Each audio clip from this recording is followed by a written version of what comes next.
Hey everyone, welcome back to our new session. अभी हम लोग कर रहे हैं formal language and automata theory, जिसको आप टीओसी के नाम से भी जानते होंगे। इसमें हम लोग देख रहे थे अपना अनडिसेबिलिटी वाले यूनिट को। उसी में आगे कंटिन्यू करते हुए अब हम लोग बात करने वाले हैं यूनिवर्सल लैंग्वेज के बारे में।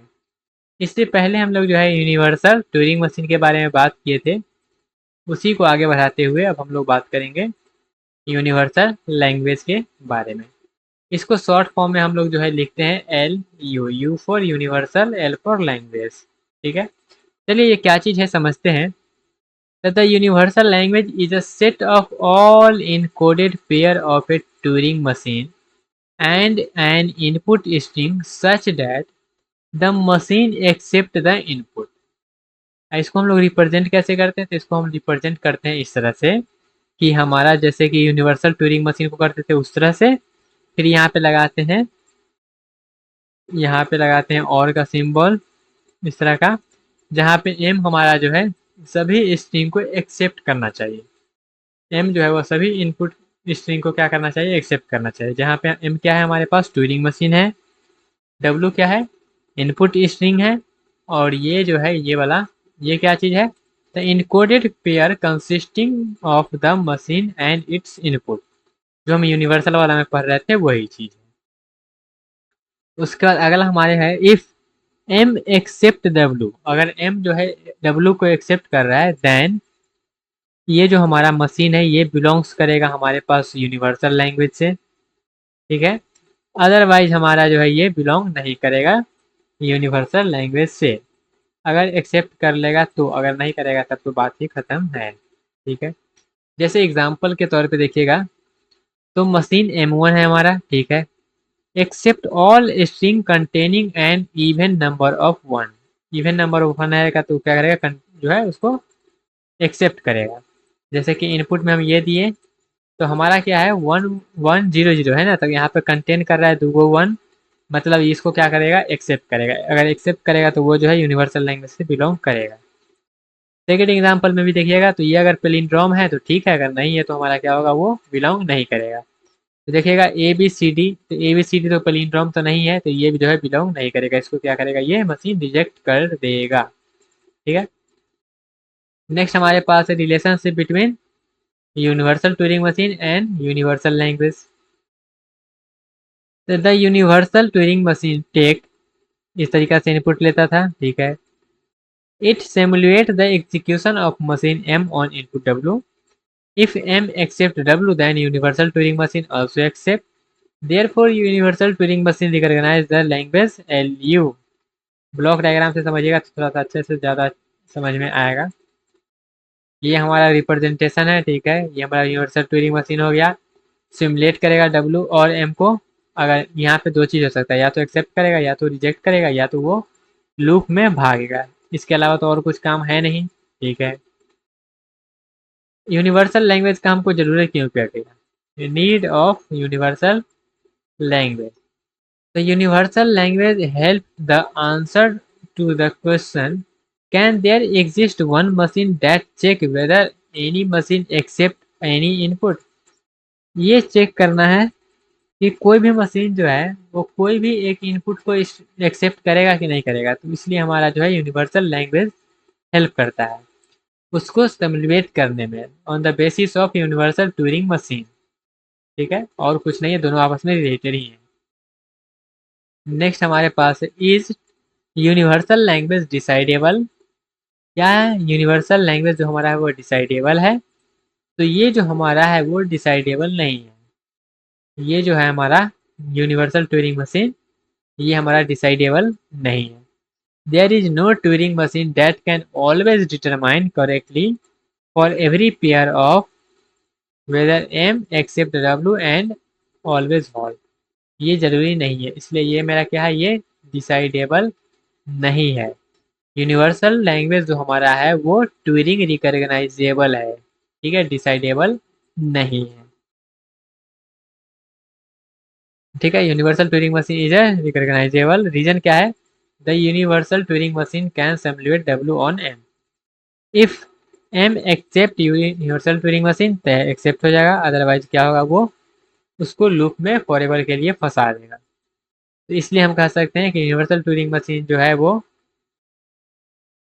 यूनिवर्सल लैंग्वेज जो है हमारा वो रिकॉग्नाइजेबल है लेकिन डिसाइडेबल नहीं है। ठीक है, प्रॉपर्टीज की बात कर लें यूनिवर्सल लैंग्वेज का, तो ये जो हमारा रिकर्सिवली यूनिवेरिएबल लैंग्वेज है। It is Turing recognisable, it is not recursive, it is undecidable, it is recognised by the Turing machine. हमारा यूनिवर्सल लैंग्वेज जो है वो रिकॉग्नाइज किया जाता है यूनिवर्सल ट्यूरिंग मशीन के द्वारा। ठीक है, why is universal language decidable? Universal language decidable हमारा क्यों है? तो सपोज करिएगा there exist a decider d for LU, LU मतलब universal language. That means for every input the machine d always hold and tell whether M accept W. Using this hypothesis decider, we can construct another machine that lead a contradiction using diagonalization. ये diagonalization क्या होता है इसको भी हम लोग समझेंगे। Since the contradiction occur, हमारा जो assumption है वो फेल हो जाएगा, इसलिए हम जो है इसको कहेंगे ये मेरा जो है डिसाइडेबल है। Note, the complete proof is usually given by the studying of diagonalization concept. जब ये पढ़ेंगे ना तो वहाँ पे भी इसका फुल प्रूफ हमको मिलेगा। ठीक है, अब थोड़ा सा प्रॉपर्टीज और इसके बीच में डिफरेंस देख लेते हैं, कंपैरिजन कर लेते हैं। चलिए कंपैरिजन करें।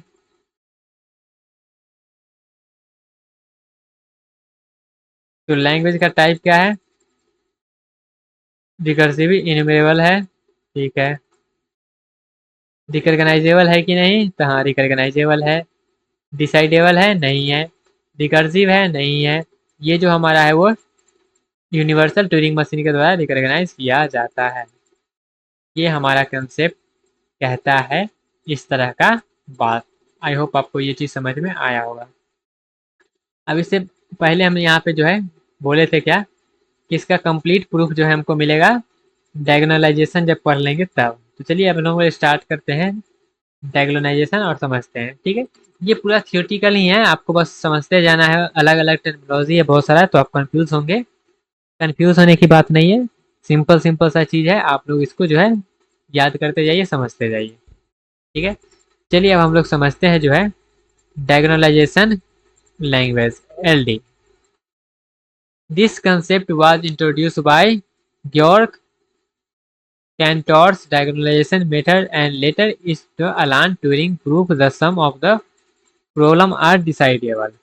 ठीक है, तो ये कोई साइंटिस्ट थे जिनके नाम पे ये चीज़ रखा गया है, लेकिन बाद में हमारा अलान ट्यूरिंग जो है वो प्रूव किया कि कुछ प्रॉब्लम जो है वो मेरा अनडिसाइडेबल है इसके हेल्प से। ठीक है, वाई डू वी नीड डायगोनलाइजेशन? ऐसा क्या जरूरत पड़ गया कि इसको हमको लाना पड़ा पिक्चर में? Suppose someone claim every language can be recognised by some Turing machine. ये क्लेम कर रहा है, तो क्या ये स्टेटमेंट ट्रू है? तो नहीं, बिल्कुल ट्रू नहीं है।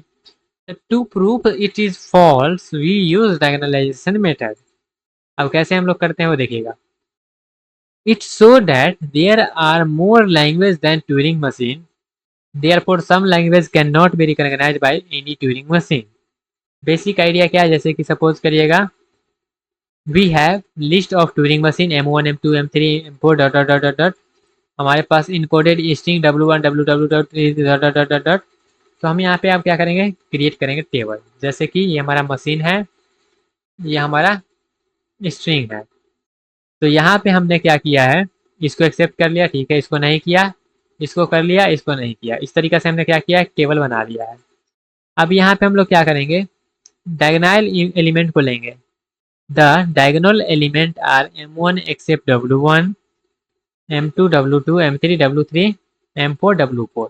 इसको हम लोग बोलते हैं क्या, डायगोनल एंट्री। ठीक है, अब डायगोनलाइजेशन क्या होता है, now reserve flip every diagonal answer. तो हम लोग क्या करेंगे, ओरिजिनल हमारा जो था उसको क्या करेंगे, फ्लिप कर देंगे, मतलब उल्टा कर देंगे। जो सही था उसको गलत है, गलत था उसको सही कर देंगे। ठीक है, और कुछ नहीं करना है। सही था उसको गलत कर दिए, गलत था उसको सही कर दिए, फ्लिप कर दिए। The newly constructed language differ from every Turing machine. in at least one position. Therefore, no Turing machine in the list can recognize new language. This new language is called diagonalization language. ये जो नया language बन के आ रहा है ना, जब reverse कर रहे हैं तो उस लैंग्वेज को हम लोग बोलते हैं डायगोनलाइजेशन।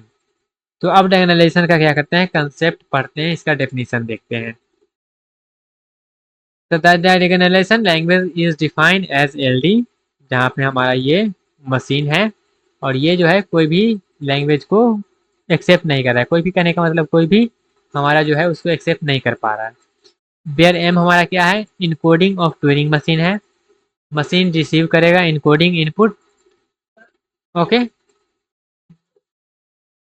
थोड़ा सा इसके अगर डेफिनेशन को हम लोग समझने जाएं तो M1 हमारा क्या है, मशीन है, रिसीव कर रहा है M1। अब यहाँ पे एक्सेप्ट नहीं कर रहा है तो उसको हम लोग बिलोंग करवाएंगे हमारा जो है डायगोनलाइजेशन लैंग्वेज से। अगर नहीं कर रहा है तो उसको हम लोग उससे बिलोंग नहीं करवाएंगे। ठीक है, ये मशीन है, इनपुट है। जैसे M1 है, ये क्या किया, रिजेक्ट कर लिया। M2 है, इसको क्या कर लिया, एक्सेप्ट कर लिया। तो M1 जो है ये हमारा बिलोंग करेगा और ये जो बिलोंग नहीं करेगा। ठीक है, तो diagonalization language prove that not every language can be recognized by Turing machine. This establishment limit recommended is LD।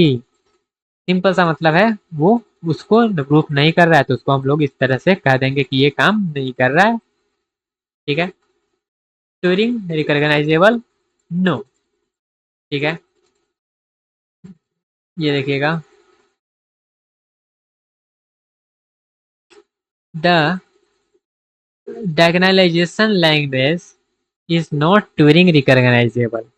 Reason क्या है, if we assume a Turing machine recognizes LD, then by giving the machine its own encoding as input, we obtain contradiction.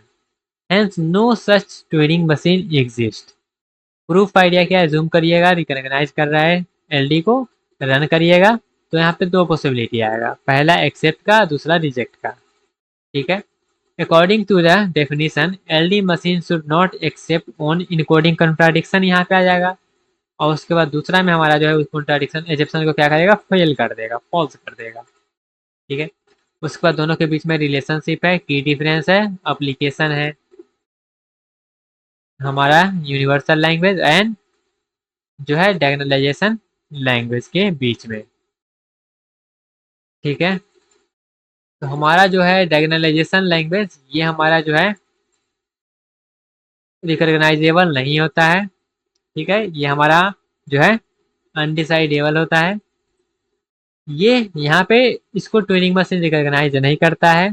इस तरह से I hope आपको समझ में आया होगा।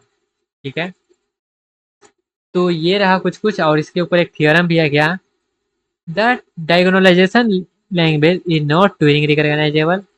Since it is not recognizable, it is also undecidable. There exists language that cannot recognize by the Turing machine. तो ये रहा हमारे पास आज का सेशन, जहाँ पे हमने जो है अपना लैंग्वेज को देखे हैं, यूनिवर्सल लैंग्वेज को और डायगोनलाइजेशन लैंग्वेज को। सिंपल सा चीज़ है, एक बार आप पीडीएफ पढ़ लीजिएगा तो आपको भी समझ में आ जाएगा, ज़्यादा जो है डिफिकल्ट चीज़ नहीं है। तो मिलते हैं अपने अगले सेक्शन में, तब तक के लिए bye tata, take care and all the best.